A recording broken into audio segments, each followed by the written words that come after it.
Hello everyone, সবাইকে অনেক অনেক ভালোবাসা। সবাই কেমন আছো? আশা করি সকলেই খুব খুব ভালো আছো।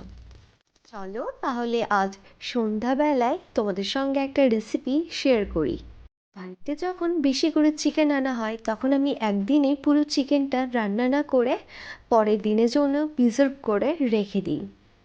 ওটাই তো আমরা দুইজন, তার মধ্যে আমি চিকেন বা মাটন খুব একটা পছন্দই করি না, খেলে 1 থেকে 2 পিসের মতো। তাই তো আমি একটু সামান্য চিকেন রেখেছিলাম ও শাকসবজি ছিল, ভাবলাম সেগুলোকে দিয়ে চিকেনের হেলদি কারি বা স্যুপ করার। তাই তো প্রথমেই ভেজিটেবলসগুলো ভালো করে ধুয়ে নিয়েছি ও খোসাগুলোকে ছাড়িয়ে নিয়েছি। এবার বিট নিয়েছি, বিটটাকে ভালো করে কিউব কাট করে তেরচা করে কেটে নিচ্ছি।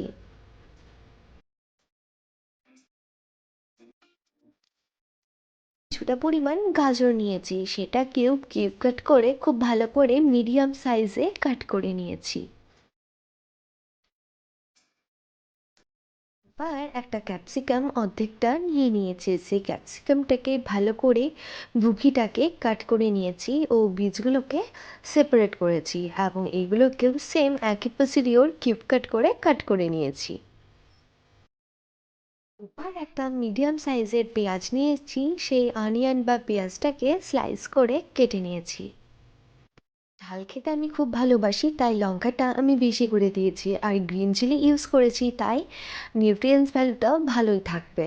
ক্যাবেজ বা বাঁধাকপিরও কিছুটা আমি স্লাইড করে কাট করে নিয়েছি। দুটো ছোট সাইজের টমেটো নিয়েছি, সেটাকেও ভালো করে কাট করে নিয়েছি, আর দুটো আলু নিয়েছি, সেটাকেও আমি বেশ ভালো করে কিউব কাট করে নিয়েছি। সঙ্গে অ্যাড করেছি কিছু পরিমাণ মটরশুঁটি ও ফ্লেভারের জন্য কারি পাতা, এছাড়া ধনে পাতার পেস্ট ও আদা রসুনের পেস্টও ব্যবহার করেছি। আমি হাঁড়িটা একটু গরম হতে দিয়েছি, তার উপর দিয়েছি সরিষার তেল ও দিয়েছি দুটো শুকনো লঙ্কা ও একটা তেজপাতা, তারপর দিয়েছি আমি কারি পাতা ও কুচিয়ে রাখা পেঁয়াজগুলো। এরপর অ্যাড করেছি ডুমু ডুমু করে কাট করে রাখা আলুগুলো। তারপর দিয়েছি 2 চামচ মতন আদার পেস্ট ও 1 চামচের চেয়ে একটু বেশি রসুনের পেস্ট, সঙ্গে দিয়েছি নুন, হলুদ। আর এই যে মশলাটা দেওয়া যেন না ফুটে আসে, তাই সামান্য জল ব্যবহার করেছি। এবার ধনে গুঁড়ো, জিরে গুঁড়ো ও একটা ঝাল গুঁড়ো মশলা ব্যবহার করেছি, তারপর দিয়েছি মটরশুঁটিগুলো। এবার ম্যারিনেট করে রাখা দই দিয়ে যে চিকেনটা রেখেছিলাম সেটাকে দিয়ে দিয়েছি এবং খুন্তি দিয়ে ভালো মতো নাড়াচাড়া করতে থেকেছি। আগে থেকে তৈরি করে রাখা সামান্য রেড চিলি পাউডার অ্যাড করেছি। এবার টমেটোগুলোকে দিয়ে দিয়েছি এবং সেটাকেও একটু মিশিয়ে নিয়েছি। তারপর দিয়েছি গাজরের কিউবগুলো, বিটের কিউবগুলো এবং ক্যাপসিকামগুলো ও একটা কারি পাতা। তার ওপর দিয়েছি কুচিয়ে রাখা বাঁধাকপিগুলো, ঝালের জন্য চিলিগুলোকেও অ্যাড করলাম। ভালো করে সমস্ত কিছু উপকরণগুলোকে একসঙ্গে কষাতে লাগলাম।